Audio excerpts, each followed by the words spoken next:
Bienvenue sur INRI Radio depuis Washington DC. Le docteur Muketu reçoit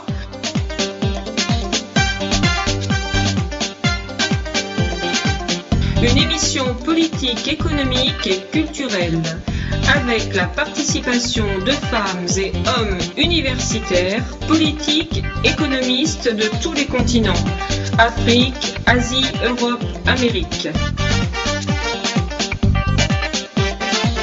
Le docteur Muketu reçoit une émission réalisée depuis les quatre coins de la planète. Halifax au Canada, Varsovie en Pologne, Paris en France. Émission écoutée sur la radio numérique INRI Radio depuis Washington DC. 14h30 heure de Washington DC, 20h30 heure de Paris en France. Une émission réalisée avec la collaboration de Jacques Proget.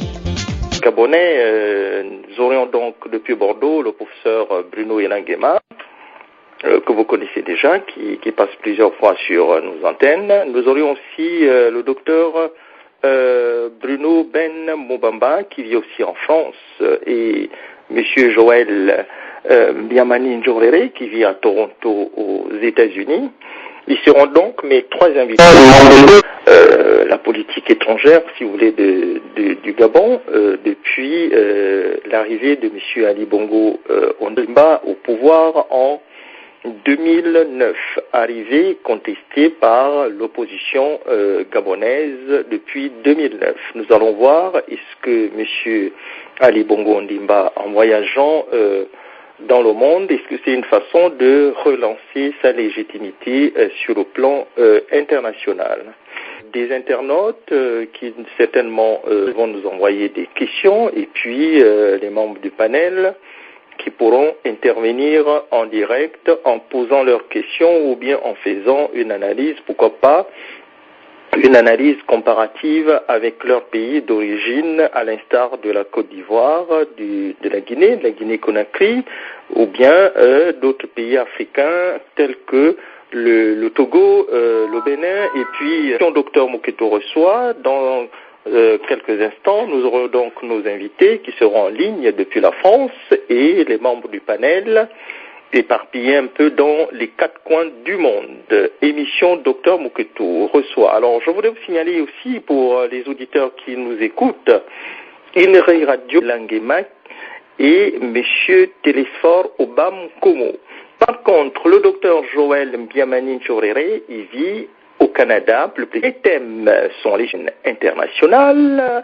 Monsieur Ali Bongo Ondimba cherche-t-il à reconquérir, je dis bien à reconquérir, sa légitimité nationale en multipliant ses voyages à l'étranger? Telle est donc la première problématique que je vais poser à mes invités. Deuxième sujet que nous allons débattre sous forme de problématique que je poserai à mes invités. Devant cette situation, est-ce que l'opposition gabonaise observe ou bien renonce-t-elle à son bras de fer engagé contre le pouvoir de M. Ali Bongo Ondimba? Question que je vais aussi poser à nos différents invités. Alors, je crois que nous avons M. Bruno Ben Mobamba en ligne. Bonjour, docteur Bruno Ben Mobamba. Bonjour, docteur Muketu, vous me recevez, je crois. Je vous reçois très bien. Merci pour votre présence. Merci, si vous voulez, d'avoir accepté notre invitation. Vous êtes un homme politique gabonais. Vous êtes membre de l'Union du peuple gabonais, parti du feu président Pierre Mamboundou, décédé, je crois, bientôt 1 an. Alors, monsieur Bruno Ben Mobamba, nous allons, comme je disais, nous allons parler de la diplomatie de votre pays, la politique étrangère de votre pays. Première question, avant de rentrer dans le vif du sujet, si on vous disait comment se porte la diplomatie de votre pays qu'on appelle le Gabon? Merci encore une fois, docteur Jean-Aimé Muketu, de m'avoir invité. C'est toujours un honneur d'avoir à parler de son pays, d'un pays qu'on aime comme le Gabon, sur votre antenne et puis de parler aux compatriotes et puis aux Africains également. Comment se porte précisément la diplomatie du Gabon? Écoutez, je crois que la diplomatie gabonaise, s'il faut comparer à l'ère d'Omar Bongo, se porte mal, même s'il y aurait beaucoup à dire sur la politique étrangère de feu Omar Bongo Ondimba. Il faut tout simplement retenir 2 ou 3 moments symboliques qui montrent que la diplomatie gabonaise est malade. D'abord, la perte tout de suite après le scrutin de 2009, du 30 août 2009, il y a eu déjà cette perte de la gouvernance de la Banque des États de l'Afrique centrale qui était assurée par le Gabon, perte de la gouvernance au profit, bien sûr, de la Guinée équatoriale. On s'en réjouit pour la Guinée équatoriale, mais on a pu constater là que du temps d'Omar Bongo, même si nous l'avons combattu, même si nous n'avons pas aimé sa politique, eh bien, nous nous sommes demandé si une telle chose aurait été possible. Ensuite, il y a eu, bien entendu, la présidence de la Commission de l'Union africaine assurée par le Gabonais Jean Ping, que le Gabon a perdu finalement au profit de l'Afrique du Sud. Eh bien, ce seul fait aussi est très étonnant, d'autant plus que M. Jean Ping avait droit à notamment un 2e mandat, techniquement. Eh bien, il a eu à assumer les plus grandes crises, peut-être géostratégiques et politiques, que le continent africain ait pu traverser ou que l'Union africaine ait eu à gérer. Il faut croire que la présidence du Gabonais Jean Ping n'a pas donné lieu à un satisfecit général de l'organisation africaine, que l'on pense à la Côte d'Ivoire ou la manière de gérer tout simplement l'affaire libyenne et puis d'autres sujets tels que Madagascar. Eh bien, cela, puisque dans quelques jours, Jean Ping va rendre son mandat au profit d'une nouvelle présidente de la Commission à Addis Abeba, eh bien, le Gabon a accumulé un certain nombre de bévues sur le plan diplomatique et qui ont fait penser que, certes, il y avait eu un rajeunissement du management politique, entre guillemets, mais en même temps une perte d'influence. Et puis le 3e élément que je veux signaler, c'est le retrait des troupes militaires gabonaises de Centrafrique sans qu'on ait des explications. Par exemple, aujourd'hui, les Gabonais devraient savoir est-ce que l'armée gabonaise se retire de Centrafrique après avoir rempli sa mission. Parce que un retrait est toujours programmé, il ne se fait pas à la dernière minute et sans aucune explication. Là aussi, les Gabonais ont le droit de savoir que font leurs militaires à l'étranger, comme en Centrafrique, et pourquoi reviennent-ils, dans quel but, qu'est-ce qui s'est passé, quel était leur travail. Eh bien, voyez-vous, le président légal du Gabon, c'est-à-dire celui qui a été proclamé comme tel par les institutions du pays, eh bien, il cherche, à mon humble avis, à se relancer sur le plan international, puisqu'il a de grandes difficultés en interne. Eh bien, on pourrait expliciter et raconter un peu plus cette histoire très étonnante d'un Gabon qui était très en pointe au plan diplomatique sous Omar Bongo surtout, et puis qui, depuis qu'il y a cette nouvelle présidence légale depuis 2009, le Gabon apparaît très affaibli diplomatiquement, et en même temps, paradoxalement, on multiplie les voyages à l'étranger. Eh bien, est-ce que cela cache-t-il quelque chose? Eh bien, nous aurons l'occasion d'en reparler, si vous voulez. Bien sûr. Alors, merci d'avoir présenté cette partie introductive sur votre diplomatie, la diplomatie de votre pays, le Gabon. Alors, vous avez parlé de la perte d'influence du Gabon sur la scène sous-régionale, africaine, si vous voulez, et internationale. Alors, est-ce que ça s'explique pas par le fait que vous avez un président qui s'appelle M. Ali Bongo Ondimba. Nous écoutons souvent, on dit c'est un président qui est légal sur le plan international et qui n'a aucune légitimité sur le plan national. Est-ce que c'est pas ce qui explique cette perte d'influence de votre pays sur la scène, disons, mondiale?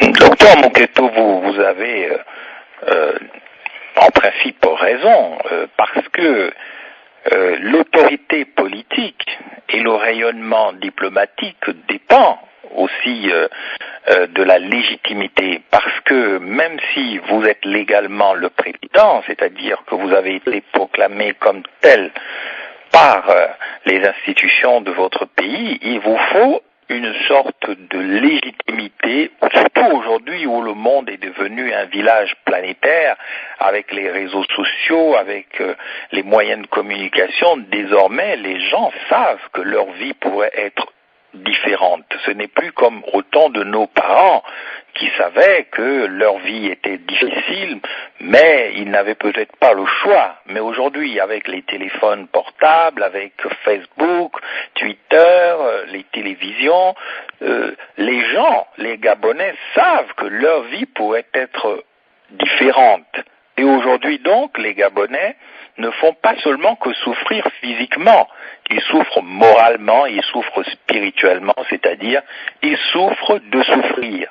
Ça, c'est une souffrance métaphysique, parce qu'on parle souvent des hôpitaux, des écoles, des routes, et tout un certain nombre de souffrances matérielles, mais on oublie souvent de signaler ce qu'on appellerait en philosophie, une souffrance métaphysique, celle du questionnement d'un être humain qui se demande ce qu'il fait sur Terre et qui voit que le monde bouge, le monde change, et puis lui, il reste dans une réalité comme cela, immuable, qui ne change pas, parce qu'on a décidé que le Gabon était la propriété de X ou de Y.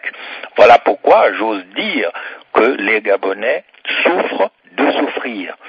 Donc, ils souffrent de souffrir, voilà pourquoi ils n'ont pas donné une légitimité à M. Ali Bongo le 30 août 2009. Il faudra revenir sur le vrai vainqueur des élections de 2009. Peut-être que dans un Gabon normalisé, il faudra faire une commission d'enquête pour savoir qui a réellement gagné les élections du 30 août 2009. Mais enfin, le temps de l'histoire viendra et l'histoire tranchera ce débat. Tout ce qu'on sait, c'est qu'il y a des vainqueurs potentiels. Eh bien, laissons une commission historique ou une commission vérité et réconciliation un jour dans un Gabon normalisé régler cette question. En tout état de cause, oui, l'illégitimité d'Ali Bongo l'empêche d'asseoir une forme d'autorité politique sur la diplomatie étrangère. Parce que quand on revient à M. Omar Bongo, qui a été élu de manière indirecte vice-président en 1966 ou 67 et qui a ainsi succédé à Léomba et qui a créé son parti le 12 mars 1968 et puis il avait une sorte de programme, le parti unique à travers cet acte de foi, ces valeurs qu'il proclamait. C'était le parti unique. Ensuite, il y a eu la démocratisation des années 90, où après la conférence nationale, il a tout simplement réussi à s'en sortir politiquement en dribblant ses adversaires et à s'imposer. La question de la légitimité a toujours été une question dans notre pays, mais là, en 2009, la légitimité a dépassé les bornes, puisque l'illégitimité a dépassé les bornes, parce que au moment où les Gabonais exprimaient devant le monde entier que désormais ils souffraient de souffrir, on a décidé que les choses n'irait pas de soi et que malgré tout on passerait en force. Ça a été le sens d'ailleurs de ma grève de la faim, dénoncer le futur passage en force, même si je n'ai pas été bien compris. Donc, évidemment, le chef de l'État légal, Ali Bongo, peut faire le tour du monde. Il peut aller, comme récemment, aux Nations Unies, avoir de très beaux discours. Personne ne peut lui contester qu'il parle très bien anglais.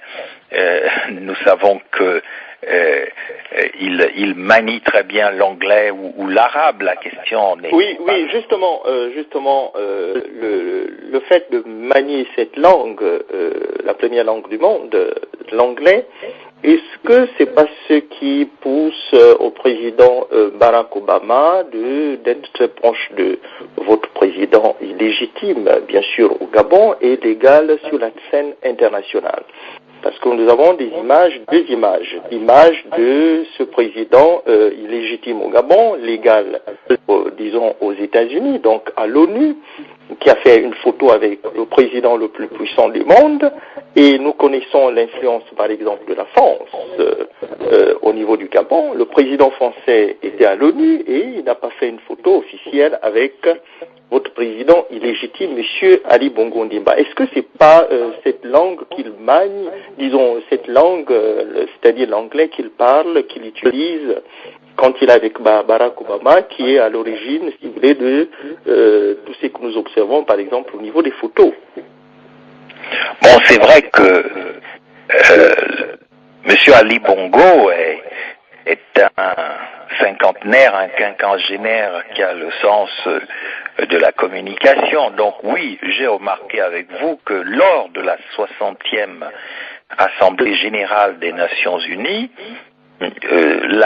son épouse a diffusé via les réseaux sociaux une photo sur laquelle on pouvait voir Ali Bongo et Madame posés à côté du président Barack Obama et de son épouse Michelle Obama. Oui, mais qu'est-ce qu'ils veulent montrer aux Gabonais en diffusant une telle photo? Bon, je voudrais d'abord préciser que cette photo a été prise à l'occasion d'un dîner en réalité qui a été offert par le couple Obama. Vous savez que Obama est en campagne en ce moment aux États-Unis, en marge de la 60e Assemblée générale des Nations Unies. Il a offert un dîner à un certain nombre de chefs d'État et de délégations quelque part à New York, et il a donc posé avec la plupart de ses invités, soit au moment où ils sont arrivés, soit en partant, mais il ne s'agit en aucun cas d'une audience officielle. Voilà pourquoi vous aurez remarqué comme moi que Madame Sylvia Bongo Ondimba a diffusé cette photo en précisant que c'était en son nom propre et elle parlait à titre personnel. Parce que, évidemment, le but de cette photo, certes, elle est, pour être honnête, à l'avantage du Gabon. Apparemment, elle montre que ses dirigeants fréquentent les grands de ce monde. Mais en réalité, cette photo a un but aussi de politique intérieure, c'est-à-dire celle d'impressionner les opposants et de leur dire, comme disait le feu Omar Bongo, le chien aboie, la caravane passe, vous pouvez aller manifester à Rio, regardez-moi, je suis avec l'homme le plus puissant du monde. Donc le but était un peu de narguer, pardonnez-moi l'expression, son opposition, de montrer qu'il n'avait pas peur de ses opposants, et ça ne l'empêchait pas d'être reçu par le président américain. Mais en réalité, M. Ali Bongo a pris un risque en faisant cela. Parce que déjà il y avait cette polémique autour de la fausse invitation du Parti démocratique gabonais, la fausse invitation des membres du Parti démocratique gabonais aux universités d'été du Parti socialiste français. Il y avait un risque aussi, il y a un risque pour lui qu'on puisse l'accuser de manipuler une photo avec le président américain. Voilà pourquoi on peut constater que c'est la première dame qui communique sur cette photo, mais je crois que Ali Bongo prend un risque en voulant tout le temps posé avec Nicolas Sarkozy en 2009, Barack Obama, David Cameron, on l'a vu aussi la photo à Londres, 10 Downing Street, parce que en réalité, ce que M. Ali Bongo oublie, mais c'est que Bachar el-Assad a posé aussi avec les maîtres, les grands de ce monde. Muammar el-Kadhafi a planté sa tente à Paris. On pourrait en dire autant de certains dirigeants qui ont été à Londres et ailleurs ou à Washington. Ça ne peut pas être la diplomatie d'un pays. Il ne faut pas tomber dans le spectaculaire. La politique d'un pays, la politique étrangère, ce n'est pas de la politique spectacle, c'est d'abord un rayonnement, c'est-à-dire, comment dire cela, une doctrine. Vous voyez, mais est-ce que la politique, M. Mobamba, est-ce que la politique internationale veut influencer, si vous voulez, la politique nationale pour le cas de votre pays? Est-ce que, quand les Gabonais voient votre président, M. Ali Bongo Ondimba, illégitime donc dans votre pays et légal sur le plan international, faire une photo avec l'homme le plus puissant du monde, est-ce que cette photo peut influencer, si vous voulez, le peuple gabonais? Oui et non. Cette photo peut influencer le peuple gabonais en laissant penser d'une manière ou d'une autre que malgré tout ce qui se dit sur Ali Bongo, son illégitimité, et sa difficulté à réaliser le programme économique et social qu'il avait promis aux Gabonais et qu'on ne voit toujours pas, le mal-être, la cherté de la vie, les crimes rituels et un malaise persistant dans tout le pays, malgré cela, cela peut donner l'impression à un certain nombre de Gabonais que bien que nous reprochions à Ali Bongo de faire ce qu'il fait, d'être ce qu'il est, eh bien, la communauté internationale, c'est-à-dire les hommes les plus puissants du monde, n'hésite pas à le recevoir et de l'adouber. Eh bien, je vous dirais que Barack Obama est si conscient lui-même de ce danger que vous aurez remarqué que lors de la visite officielle d'Ali Bongo à Washington, il n'y a pas si longtemps, on avait eu, et c'est qui est un fait rare, on avait eu une photo devant la cheminée qui jouxte le bureau ovale du président américain. En général, on a un film vidéo en plus de photos. Et on a aussi un certain nombre d'éléments, de témoignages, de preuves pour l'histoire. Eh bien, Ali Bongo, lui, a eu droit tout simplement à une photo officielle. Il n'a pas eu droit à des images audiovisuelles. Donc, il ne peut pas se faire d'illusions. Il sait qu'il est reçu parce que notre pays, le Gabon, représente le 3e PIB de toute l'Afrique. C'est-à-dire, aujourd'hui, nous sommes 3e derrière la Guinée équatoriale et les Seychelles. Après, c'est le Gabon. Le PIB, le produit intérieur brut, malgré la crise qu'il y a au Gabon, ça reste quand même le 3e PIB d'Afrique. Il y a eu des années où nous étions 2e derrière la Libye. Mais la Libye, dans l'état où elle est, aujourd'hui c'est la Guinée équatoriale qui compte, eu égard à sa faible population et à sa grande production pétrolière, et puis les Seychelles, les îles Seychelles sont très très riches. Le Gabon est riche sur le papier, mais les populations sont pauvres. Le Gabon est reçu parce que c'est un pays extrêmement riche et qui a un potentiel économique indéniable. Le Gabon peut être la locomotive de la croissance en Afrique centrale pour qu'on y change la gouvernance. Donc, Ali Bongo est-il capable de changer la gouvernance? La réponse est non. Quelqu'un qui sort du système Bongo est-il capable de changer la gouvernance? La réponse est non. Justement, Monsieur Bruno Ben Mobamba, vous avez été candidat à la dernière élection présidentielle de 2009. D'après vous, croyez-vous sincèrement que votre président illégitime dans votre pays et légal sur le plan international pourrait répondre la main sur le plan national et international? Oui, bien entendu. Ali Bongo est un président illégitime, légal au plan national et au plan international parce que ayant prêté serment et ayant les accréditations au plan international. Voilà pourquoi moi-même, vous savez, j'ai fait partie d'un gouvernement parallèle qu'on a appelé le gouvernement alternatif. Je me souviens, lorsque je me suis rendu à Addis Abeba début 2011 pour participer en tant que ministre des Affaires étrangères de M.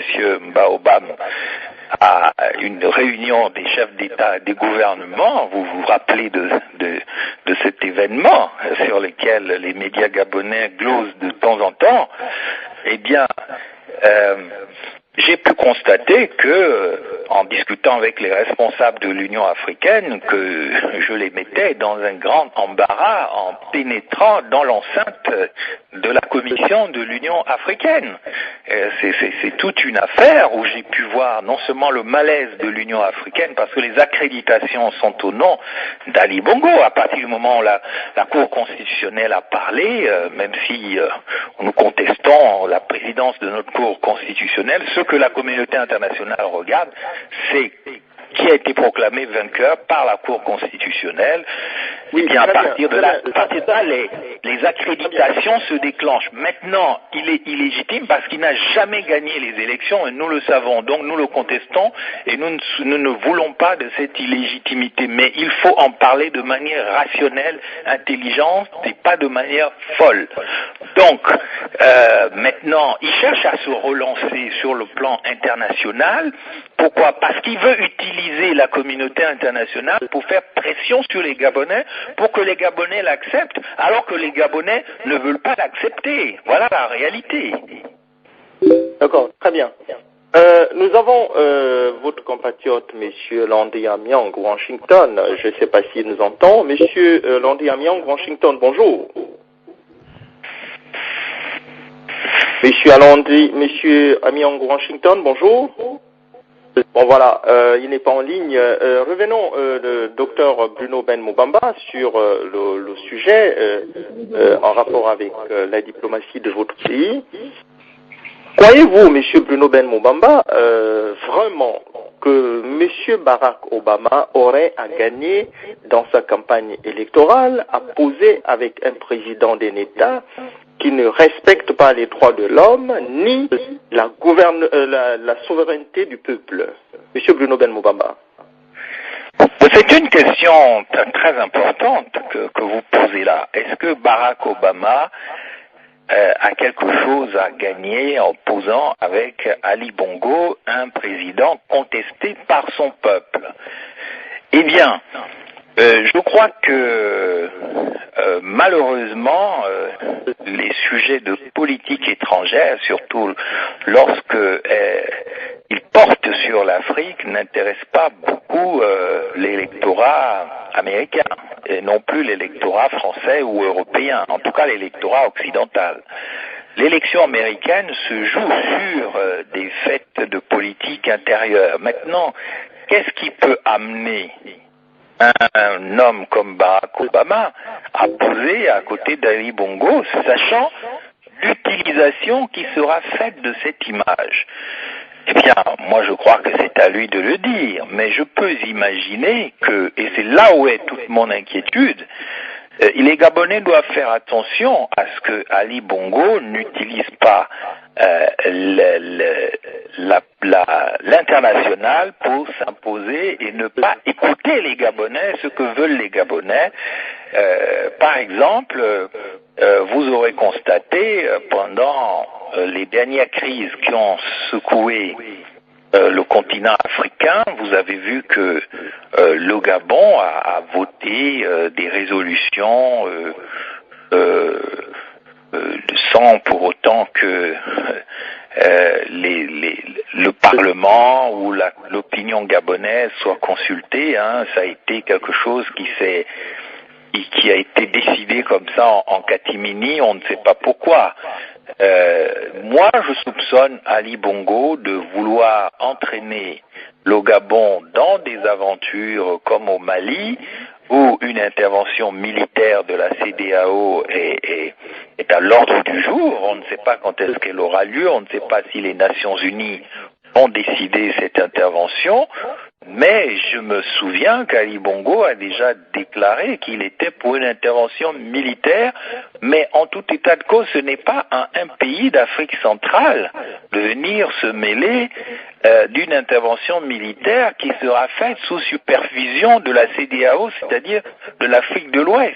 Si on se mêle de ce dossier de cette manière-là, c'est qu'on veut se rendre indispensable devant la communauté internationale pour effacer justement le fait que la communauté nationale gabonaise rejette Ali Bongo. Donc nous devons être très vigilants à ça pour que nous disions bien à la communauté internationale que ce n'est pas parce que nous votons des résolutions ou que notre pays vote des résolutions dans un sens ou dans un autre que cela doit cacher le fait que nous voulons quelque chose d'autre pour le Gabon, et ce quelque chose doit se décider en interne, et la communauté internationale doit être d'accord avec la volonté populaire, et que les résolutions ou les intérêts géostratégiques ne doivent pas occulter le fait que la volonté populaire des Gabonais, c'est que les choses changent. Si les choses ne changent pas, on peut voter toutes les résolutions qu'on veut, on peut envoyer tous les militaires gabonais qu'on veut sur tous les conflits qu'on veut en Afrique, bien que le Gabon n'ait pas une armée aussi efficace pour le moment que l'armée rwandaise. On a constaté que Ali Bongo a posé aussi fièrement à côté de Paul Kagame, le président du Rwanda, et c'est aussi une image qui a été bien exploitée et bien utilisée. On pourra en dire quelque chose d'ailleurs. Mais les Gabonais doivent être très vigilants par rapport à ça. D'accord. Merci, Monsieur Bruno Ben-Moubamba. Je voudrais rappeler aux auditeurs que vous êtes sur INRI Radio, depuis Washington DC, l'émission Docteur Mokutu reçoit. La thématique d'aujourd'hui porte sur la diplomatie gabonaise. Nous avons comme invité le docteur Bruno Ben-Moubamba, le professeur Bruno Elangema et le docteur Joël Biamani Djoriri. Alors, docteur Bruno Ben-Moubamba, c'est quand même contradictoire dans la logique de son programme. Je vais parler du programme du président Barack Obama et surtout des valeurs qu'il souhaitait à l'Afrique. Lors de son élection, il disait, et pourtant, que l'Afrique avait besoin d'institutions fortes et non de régimes inamovibles. À l'exemple, donc, du Gabon, dirigé par M. Ali Bongo Ondimba, président et légitime sur le plan national et légal sur le plan international. Monsieur Bruno Ben-Moubamba. En effet, mais il faudrait toujours situer la photo d'Ali Bongo Ondimba et Madame, cette photo partagée avec Barack Obama et Madame à l'occasion d'un repas offert à New York par le couple Obama. Il faut toujours rappeler que Ali Bongo a tout simplement profité de son séjour à New York pour se replacer diplomatiquement parce que il a quelques difficultés en interne au Gabon, même s'il dit qu'il veut développer la coopération avec d'autres États, créer des liens avec des hommes d'affaires, investisseurs américains. Il faut quand même rappeler que le Congrès américain avait fait une enquête sur Monsieur Ali Bongo, une enquête très très grave qui mêlait le FBI, des circulations d'argent, quelque chose qui touche au commerce des armes, au Patriot Act, quelque chose de très problématique qui a certainement été réglé depuis qu'il est président, je suppose. Mais nous devons replacer tout ça dans le cadre de la 60e Assemblée Générale où des chefs d'État et de délégation se rencontrent, où il y a un certain sens du protocole et des rapports entre des États qui sont importants. Le Gabon est petit petit en taille peut-être et en population, mais c'est un pays extrêmement stratégique dans le golfe de Guinée, pour la France, pour les États-Unis, pour l'Occident, sans vouloir parler même des matières premières, quoi qu'on pourrait en parler. Mais voyez par exemple les questions de sécurité maritime. Vous savez qu'en Somalie, il y a ce phénomène de la piraterie maritime qui se développe de plus en plus au large des côtes du Gabon, du Nigeria, du Cameroun, et donc c'est dans une zone qui doit fournir demain aux États-Unis 25% de sa production en hydrocarbures, vous comprendrez que le président américain ne peut pas se désintéresser d'un pays du golfe de Guinée, quel qu'il soit. Vous savez que 25%...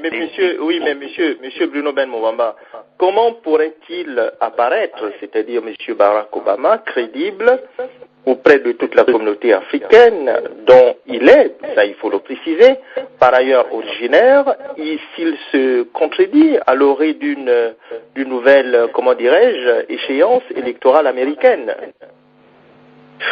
Oui, je comprends ce que vous voulez dire, mais Obama n'est pas élu par des Africains, il est élu par des Américains. Et que demandent les Américains? Mais je parle de la crédibilité auprès de toute la communauté africaine.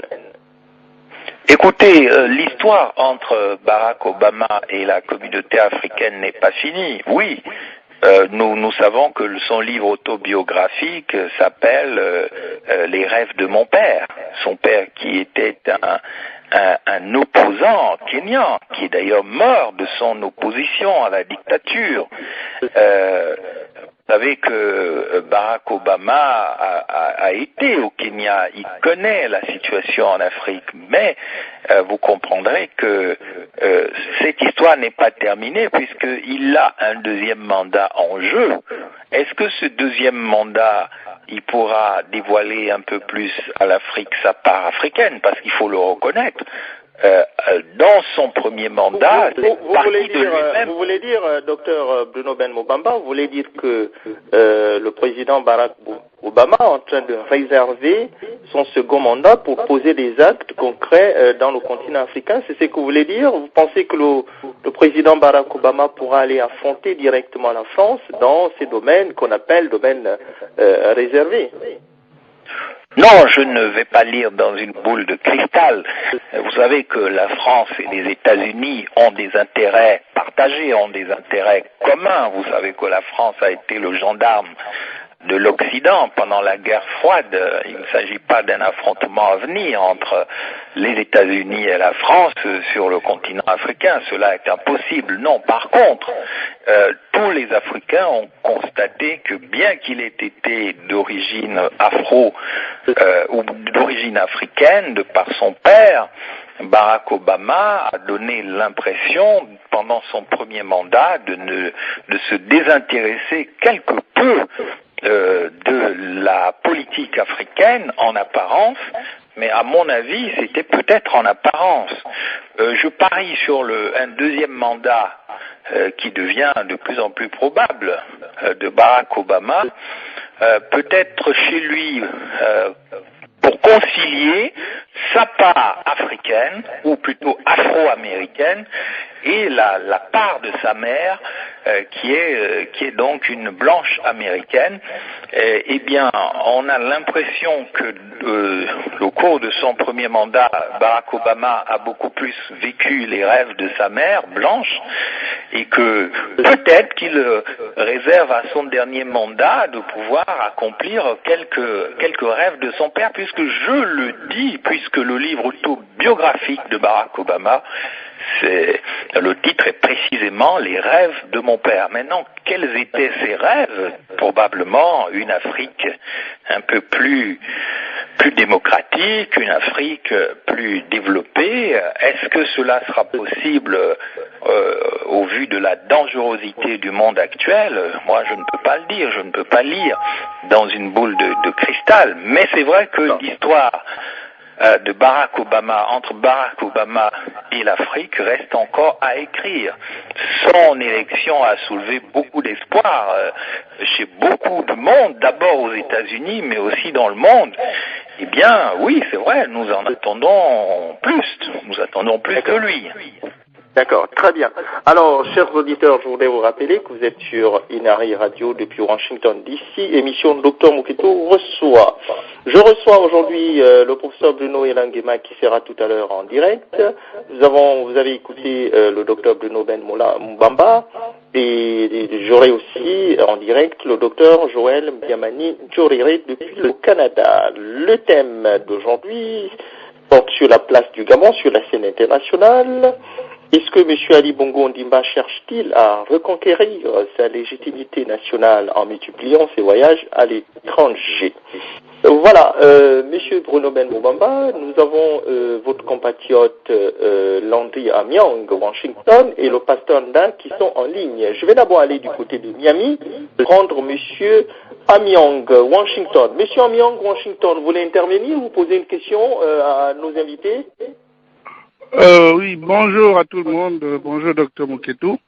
Bonjour. Oui, justement, je voulais intervenir déjà pour préciser que par rapport à la photo de Barack Obama et Ali Bongo, la Maison Blanche a fait un communiqué pour justement démentir le fait que Ali Bongo ait été reçu par le président Obama. Le communiqué date de quand? Le communiqué date de quand? Il y a environ 2-3 jours. Hein. Je l'ai même posté sur le net.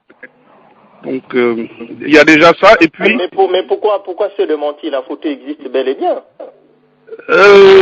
Écoutez, il l'a reçu dans le cadre de. C'est le candidat Obama qui a reçu certainement. En tout cas, la Maison Blanche a porté un démenti. Ça, c'est. Oui, mais vous ne voyez pas que la Maison Blanche. Excusez-moi, vous ne voyez pas que la Maison Blanche, chaque fois, elle se spécialise dans les démentis. Chaque fois qu'elle reçoit M. Ali Bongo, c'est pas ridicule tout ça? Ben justement, c'est assez ridicule. Bon, mais là où je voudrais quand même attirer un peu l'attention de nos confrères, je dis, Ali Bongo, il peut multiplier ses voyages à l'extérieur, multiplier ses, remplir son album avec tous les leaders du monde, mais la finalité reste le peuple gabonais. Parce que je crois qu'aucun président africain n'a eu le soutien des États-Unis tel que l'ancien président Hosni Moubarak. Vous comprenez? Hosni Moubarak d'Égypte. Alors, lorsque le peuple égyptien s'est levé pour demander le départ du président Hosni Moubarak, vous avez vu tout de suite que les États-Unis s'est aligné tout de suite derrière le peuple. Donc, Ali Bongo avec parce que, en fait, je veux aussi préciser que il a signé un contrat avec une société Pearson ici aux États-Unis pour justement essayer de redorer son image qui est très endommagée par les activistes et les politiciens américains sur le net. Alors, il peut faire tout ça, mais la finalité, c'est que s'il ne répond pas aux attentes du peuple, nous allons le mettre dehors. Et aucune des personnes avec qui il s'affiche en ce moment ne se mettra derrière lui. Donc ça ne trompe plus personne. Moi, je crois qu'on s'attarde même là-dessus. Moi, je pense que c'est même vraiment une perte de temps de s'attarder là-dessus. Parce que, écoutez, les États-Unis, eux, c'est leurs intérêts d'abord, au-dessus de tout. Si Ali Bongo ne représente plus leurs intérêts, parce que justement, il y a la pression populaire, écoutez, ils feront ce qu'ils ont l'habitude de faire. On l'a vu avec Hosni Moubarak. Comprenez, moi c'est un peu cette précision que je voulais apporter. D'accord, merci Monsieur Bruno. Disons Monsieur Amyang, Washington, depuis Miami. Alors, Docteur Bruno, avant d'aller du côté du pasteur Nda, Docteur Bruno Ben Mbamba, est-ce que vous voulez réagir sur ce que votre compatriote Amyang, Washington vient de dire depuis Miami? Écoutez, Docteur Moketo, je n'étais pas au courant du démenti de la Maison Blanche.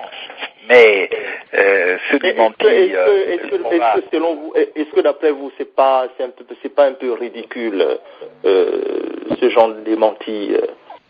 Non, ce n'est pas ridicule, c'est préoccupant. C'est préoccupant, c'est-à-dire que la Maison Blanche fasse un communiqué pour démentir une audience accordée à Ali Bongo, c'est extrêmement grave pour le Gabon. Cela montre que, en effet, malgré toutes les postures prises par l'actuel chef de l'État. Eh bien, cela ne porte pas sur le plan international, puisque on montre bien que ça montre bien que la première dame a fait une erreur de diffuser cette photo, puisque c'est elle qui l'a diffusée par les réseaux sociaux sur son compte Facebook, et c'est comme cela que cette photo a commencé à circuler, même si elle a insisté pour affirmer qu'elle remerciait vraiment le couple Obama pour le moment qu'il leur avait été offert la veille. C'était un commentaire plein d'ambiguïté, et c'était une photo qui n'était pas expliquée et qui entretenait un certain flou. Et dans ce sens-là, cette photo fait beaucoup plus de mal au couple Ali Bongo-Sylvia Bongo qu'au Gabon. Dans ce sens qu'on a l'impression qu'elle est diffusée dans un flou, et ce qui oblige la Maison-Blanche et les États-Unis à démentir une audience. Alors oui, mais moi je pose la question, je pose cette question parce que quand vous regardez la photo, je crois que vous l'avez vu, vous avez Barack Obama, tout souriant, vous avez Michelle Obama, toute souriante, voilà, ils sont avec votre président Ali Bongo Ondimba. Alors pourquoi se démentir? Non, mais ce démenti est tout simplement parce que les États-Unis se sont rendus compte de l'utilisation qui était faite de cette photo, qui a été tout simplement une photo prise dans le cadre d'un dîner offert parallèlement à la 67e Assemblée des Nations Unies. Et Ali Bongo n'a pas été le seul chef de délégation à prendre cette photo. Cette photo a été prise dans le cadre de la campagne américaine qui montre le leadership de Barack Obama sur le monde. Mais nous ne savons pas si les autres chefs de délégation en ont fait une utilisation politique. Nous ne savons pas si Paul Kagame ou bien Macky Sall, il faudrait vérifier. Est-ce qu'il y a eu une utilisation de cette photo, de la photo qu'ils ont eux-mêmes fait avec Barack Obama? Voyez-vous, une politique, ce n'est pas seulement du spectacle. Une politique, c'est aussi une doctrine. Quelle est la doctrine politique d'Ali Bongo puisqu'il prétend au leadership? On peut lui reprocher qu'il n'a pas de doctrine politique. On sait que la doctrine politique d'Omar Bongo, contestée par les Gabonais, il y avait au moins une doctrine, et cette doctrine, c'était la paix, pas d'ingérence, mais pas d'indifférence. C'est la paix, c'est même si le feu Pierre Mamboundou reprochait à Omar Bongo son thème de la paix, c'est-à-dire, il disait, est-ce qu'on mange la paix? On ne peut pas manger la paix, mais on savait néanmoins que l'obsession d'Omar Bongo, c'était d'apparaître comme un leader qui construit la paix en Afrique et qui met les moyens financiers, y compris les moyens de son pays pour la stabilisation du continent. Maintenant, moi je reproche à Omar Bongo d'avoir utilisé l'argent du Gabon pour créer des semblants de paix au Congo-Brazzaville. On sait comment ça s'est terminé entre Lissouba et Sassou Nguesso par le sang et la guerre, des milliers de morts. Tout l'argent que le Gabon a déversé en République centrafricaine, on n'a pas l'impression aujourd'hui que ça a servi à quelque chose, mais il y avait une doctrine politique derrière. Aujourd'hui, on a l'impression avec Ali Bongo qu'il n'y a pas de doctrine politique, il y a au contraire une sorte de show politique permanent. Il faut donc que le Gabon abandonne le show pour revenir à la politique. Vous pensez, M. Moubamba, que le feu président Omar Bongo avait vraiment une doctrine diplomatique? Vous pensez vraiment? Écoutez, l'argent qu'il donnait, par exemple, vous avez vu avec le conflit tchadien, l'argent qu'il distribuait un peu partout, vous pensez que c'était vraiment une doctrine, ça? Non, écoutez, loin de moi de défendre Omar Bongo, mais nous sommes pas seulement des acteurs politiques, nous sommes des intellectuels.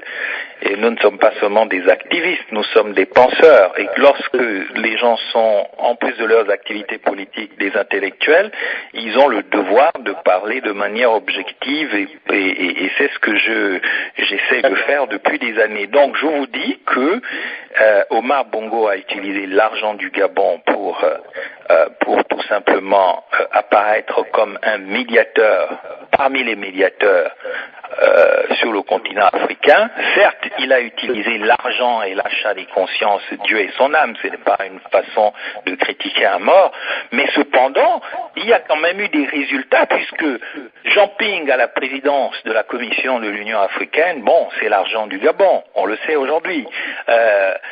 Quelques éléments un peu de pacification qu'il y a eu ici et là, c'est l'argent du Gabon. Moi-même, j'ai eu le témoignage d'Alpha Condé lorsqu'il était encore opposant, puisque c'est une personne que j'ai fréquentée en tant que journaliste. Lui-même m'a dit, comme je vous le dis aujourd'hui, je ne trahis pas un secret. Il est déjà chef d'État, il n'a plus rien à perdre, donc je ne suis pas là pour balancer des secrets. Celui que je vous dis là n'en est pas un.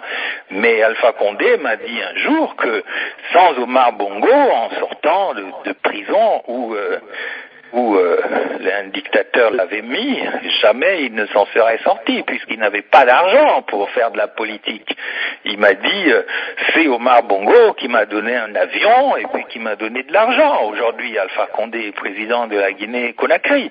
Donc, en réalité, il y a quand même eu une influence reconnue du Gabon, malgré tout ce qu'on peut reprocher au deuxième président du Gabon, le président défunt Omar Bongo. Mais en ce qui concerne Ali Bongo, il n'est pas, je crois, à la hauteur des circonstances historiques dans lesquelles nous sommes, puisqu'il n'y a pas de vision, il n'y a pas de doctrine. Oui, il y avait quand même un petit semblant de doctrine. Omar Bongo voulait apparaître comme un médiateur, comme un homme de paix, et il a mis l'argent sur la table pour ça. Ça ne suffit pas pour faire de la grande politique, mais ça suffit quand même à apparaître comme le parrain de toute l'Afrique francophone. C'est ce qui s'est passé en réalité. D'accord. Ok, merci Monsieur Bruno Ben Mobamba. Restez en ligne. Nous allons aller du côté de Washington. Pasteur Nda, vous avez le micro. Bonjour. Oui, bonjour Dr Muketu et bonjour à vos invités. Je crois, Dr Muketu, que nous sommes face, n'est-ce pas, à la même problématique. Parlant justement de cette photo et peut-être du comportement du couple gabonais, n'est-ce pas, qui se sert justement de cette publicité pour essayer de se repositionner au niveau des Gabonais. Écoutez, n'oubliez pas que les États-Unis sont en pleine période, en pleine effervescence politique. Et Barack Obama, qui est un fin politicien, sait que justement ce sont les petites erreurs de ce genre qui peuvent avoir des effets dommageables, très négatifs sur n'est-ce pas, des élections. Tout à l'heure, j'ai entendu disons une image qui peut être exploitée par ses adversaires républicains. Exactement, parce que tout à l'heure, comme Monsieur Ben a dit que les Africains ne pèsent pas, j'ai dit que ce n'est pas vrai. Il faut faire extrêmement attention. Aux États-Unis, il y a beaucoup d'Africains qui pèsent sur le gotha politique et qui mettent beaucoup d'argent parce que les choix qu'ils font peuvent leur permettre justement d'avoir aussi, surtout les pays où certains ont des ambitions, n'est-ce pas, de retour dans leur pays. Je parle du Nigeria, je parle de l'Afrique du Sud, je parle du Ghana, je parle même de la Côte d'Ivoire, je parle également de la Guinée et d'autres pays. Je vais vous dire une chose, et même du Gabon, il ne faut pas négliger cela. Les Africains jouent un rôle prépondérant dans la politique américaine. Et Barack Obama le sait. Il le sait. Et c'est la raison pour laquelle, justement, ce communiqué a eu lieu, justement, est préoccupant. Il est préoccupant, premièrement, parce que ça devrait, justement, amener l'opposition gabonaise à se rendre compte que, attention, contrairement à ce que l'on croit, les Américains sont conscients, n'est-ce pas, du tourbillon dans lequel se trouve justement la politique gabonaise et les autorités gabonaises, et particulièrement le président Bongo et son gouvernement. Donc ils en sont conscients. Ceci devrait, pour ma part, n'est-ce pas, attirer l'attention sur l'opposition gabonaise qui se dit, si, n'est-ce pas, le couple américain, le gouvernement américain réagit immédiatement par un communiqué de ce genre, ce qu'il n'a pas l'habitude de faire, n'est-ce pas, c'est pour dire qu'il est conscient que, n'est-ce pas, un réveil de l'opposition gabonaise ou des Gabonais qui sont hostiles à la politique de Bongo pourrait lui être préjudiciable dans sa campagne présidentielle. Ça veut dire que l'on veuille ou non, l'opposition gabonaise pèse, n'est-ce pas, au niveau de la politique gabonaise et de la politique internationale. Ceci devrait justement nous amener à nous poser la question, mais nous, opposition gabonaise, face à tout ce que nous voyons, mais pourquoi ne pourrions-nous pas également avoir des stratégies? Ali Bongo utilise ses stratégies à lui pour se maintenir au pouvoir et redorer son blason au niveau international. Que fait alors l'opposition gabonaise qui, elle, pendant que, pour utiliser les termes de votre invité, n'est-ce pas, qui parlait de doctrine politique, mais l'opposition gabonaise, elle, quelle est sa doctrine politique? Et quand l'opposition gabonaise parle, n'est-ce pas, du peuple gabonais, de quel peuple gabonais parle-t-elle? Est-ce que c'est l'intellectuel? Est-ce que c'est celui qui est lettré? Est-ce que c'est celui qui est, n'est-ce pas, au parfum des nouvelles? Ou bien il s'agit de tous les Gabonais? Et si c'est tous les Gabonais, comment faut-il faire? Quelles sont les stratégies pour pouvoir toucher même ce qu'on appelle, de façon vulgaire, et que je n'apprécie pas d'ailleurs, le bas peuple, c'est-à-dire ceux qui n'ont pas accès à l'information parce qu'ils sont illettrés. Alors, moi je crois que l'opposition gabonaise a des cartes, Dr Mouketou, des cartes qui sont là, mais si elle passe son temps à regarder la façon dont Ali Bongo se fait gifler par l'opinion internationale et tout cela, elle risque de perdre de vue, n'est-ce pas, le contrepoids qu'elle peut apporter justement dans une situation qui est en train de jouer en défaveur d'Ali Bongo. Ce communiqué démontre que Ali Bongo n'est pas le bienvenu. Barack Obama a pris un risque en faisant un tel communiqué parce qu'il peut avoir une réaction, n'est-ce pas, des Gabonais qui sont pour Bongo, mais il l'a fait parce qu'il est conscient que cette politique Bongo ne marche pas. Je crois, docteur Moketou, que nous sommes face à une réalité. Je crois que l'heure est venue où il faut utiliser les armes de l'adversaire, à savoir Bongo utilise des stratégies, mais il faudrait que l'opposition utilise les mêmes stratégies, c'est-à-dire une agressivité en matière un lobbyisme agressif. Il faut que l'opposition utilise les mêmes cartes de Bongo, mais à son profit, en sa faveur, de façon à ce que, justement, ça puisse amener à faire fléchir l'opinion internationale. Et il semble que l'opposition n'en soit pas là, parce qu'elle n'est pas unie. Donc, elle ne peut pas avoir ce qu'on appelle une politique ou un moteur qui lui permet justement d'avancer en corps, c'est-à-dire en noyau, pour dire voici ce que nous voulons. Donc elle ne peut pas aller directement vers le gouvernement américain, vers le gouvernement français, ou bien vers l'Europe, avec le même message, parce qu'elle est divisée.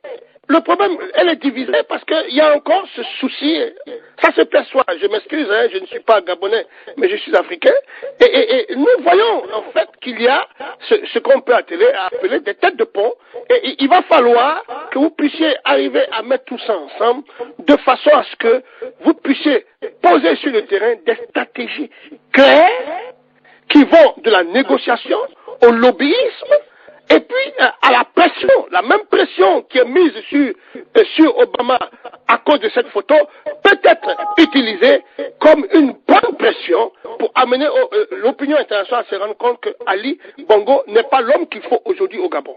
Et tant que les gens n'ouvriront pas les yeux pour comprendre que l'un n'est plus au querelle dans l'opposition, mais l'heure est à l'unité dans l'opposition, l'heure est à se regrouper et sortir une seule et même vision, un seul et même motto, une seule et même politique pour reconquérir le pouvoir. Alors, Ali Bongo sera toujours à l'aise en train de voyager et puis bon, il commettra les erreurs qu'il veut jusqu'à ce que lui-même soit fatigué et un jour il partira. Soit la maladie l'arrêtera, soit bon, ben voilà. Alors, faut-il attendre cela? Non, avant de donner la parole à M. Bruno Belmoubamba, mais vous ne pensez pas que cette diplomatie internationale est vraiment hypocrite?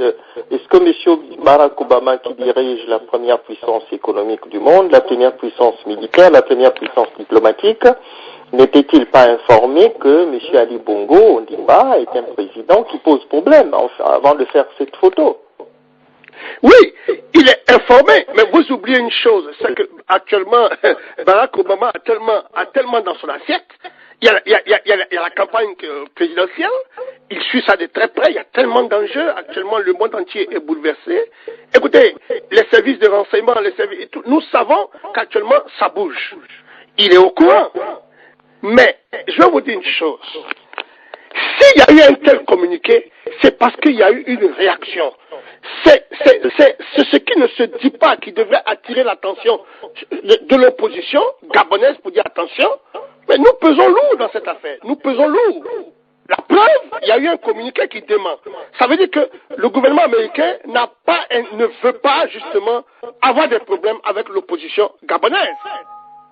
Mais en dehors de l'opposition gabonaise, tous ces Africains qui ont la nationalité américaine, vous pensez que, quand ils regardent une telle image, est-ce que vous pensez que le pouvoir américain est plutôt favorable à une alternance politique en Afrique ou bien au Gabon de façon générale, ou plutôt à attendre, avec la pérennité d'un régime qui donne une façade de stabilité comme celui d'Ali Bongo Ondimba, fut-il dictateur?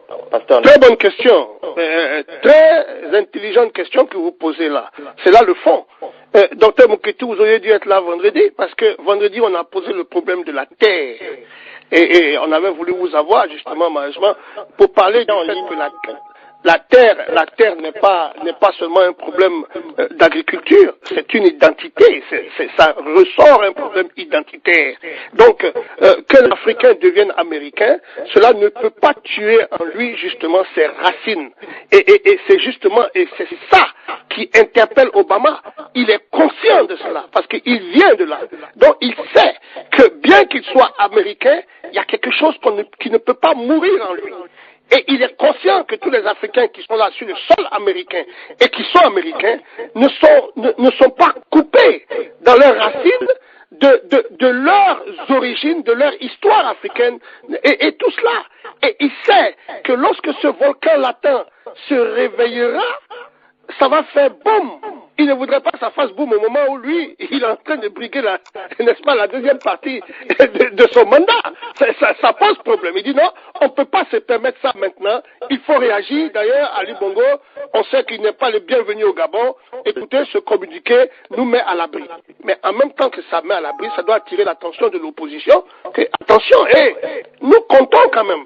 Et c'est de la même façon que compte justement le Nigeria. Il y a des problèmes actuellement au Nigeria, il y a des problèmes au Togo, il y a des problèmes au Bénin, il y a des problèmes un peu partout. Les Africains opposants sont en train de peser lourd sur la politique américaine. Et vous savez que les Africains n'hésitent pas à aller au secrétariat d'État américain pour dire, écoutez, vous faites des mauvais choix, on ne votera pas pour vous. Mais quand ils disent qu'on ne votera pas pour vous, ce sont ceux qui sont américains qui le disent.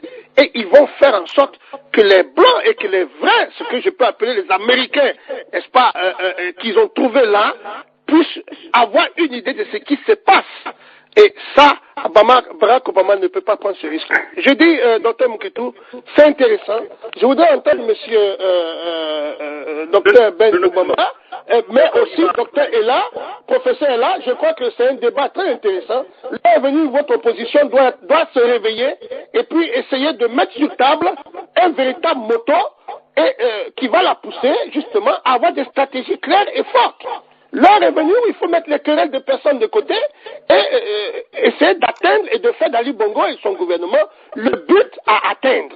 Il semble que ce n'est pas le cas. Voilà. Merci, docteur Moketo.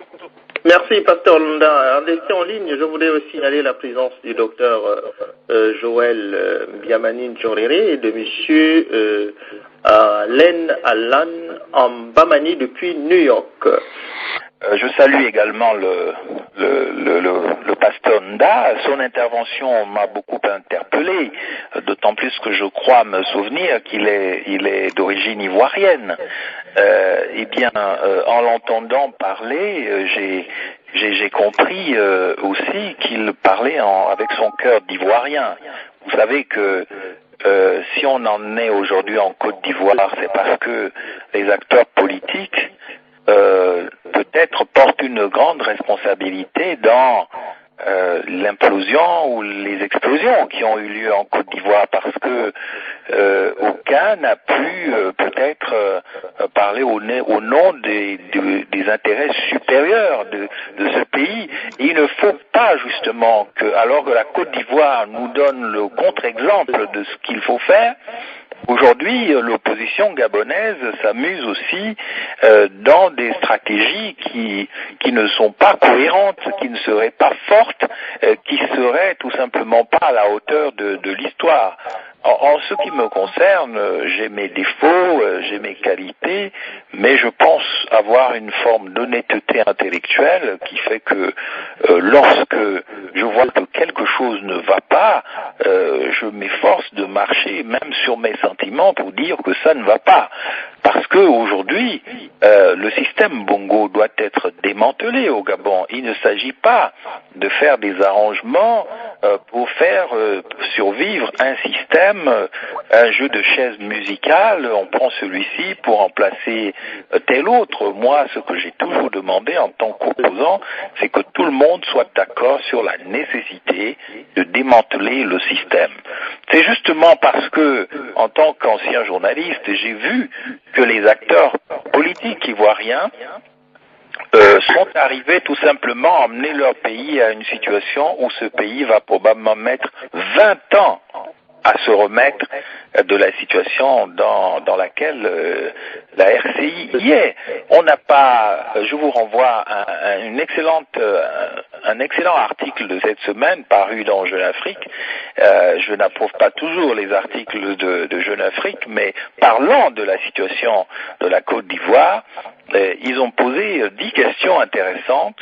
On a vu que en Côte d'Ivoire, les choses ont commencé par des querelles d'ego, des querelles de leadership, et puis les uns les autres ont eu les réseaux qu'il fallait pour faire la guerre, et puis c'est allé en s'aggravant. On a tué par exemple Robert Gueye, un des présidents putschistes de la Côte d'Ivoire, et son ministre de l'Intérieur. On s'est retrouvé avec un président, Robert Gueye, réfugié dans la cathédrale où il a été achevé. On a eu un journaliste Kieffer qui a disparu. On a eu dans l'enchaînement de tous ces événements des choses de plus en plus graves, jusqu'à la mort du rebelle Ibé, l'attentat contre l'avion de Guillaume Soro. Il y a eu des choses comme ça. On ne sait même pas aujourd'hui qui a arrêté Laurent Gbagbo. Alors, cela nous rappelle à nous, les acteurs politiques africains, ou ceux qui aspirent à le devenir, qu'il faut être clair.